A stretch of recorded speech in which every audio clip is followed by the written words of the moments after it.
Karibu sana mtumishi Bishop Maboya, karibu hapa Dallas, Texas. Finally tumeingia kwenye mji wa kubwa huo. Mji ambao umejaa neema.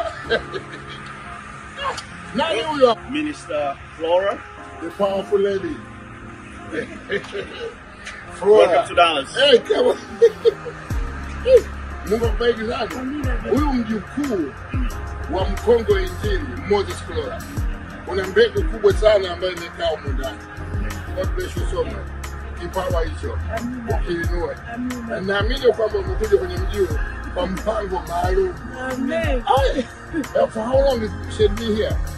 She's been here for No, a month now. Wow, Mungu akubariki sana. Mimi ninachojua kuna neema kubwa sana ambayo Mungu ameiweka. Na hiyo neema haiwezi kufutwa na mwanadamu wa aina yote. Haiwezi kufutwa na mwanadamu wa aina yote. Wameru tuna usemi mmoja kule Arusha, umesikia bwana? Angalia maziwa yaliyobebwa na mkamwaji, usiangalie miguu. Amen. Sasa wewe utakapokuwa ile neema, ukaangalia ulichobeba na ukasahau kuangalia miguu, utakuwa baraka kwa dunia hii. Mungu akubariki sana. Nimefurahi sana kukuona na naomba favor na blessings za Mungu ziwe juu yako. Kwa sababu watu kama hawa ni wachache sana katika dunia. Na naomba Mungu aweze kusifikisha. Na nimefurahi kuona kwamba amempokea katika nchi hii. Mungu awabariki sana.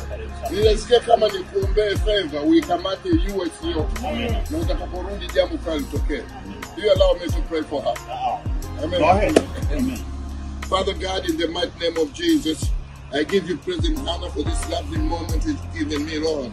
Ninasema asante Mungu kwa ajili ya upendeleo na asante Mungu kwa ajili ya neema kwa ajili ya mtumishi wako.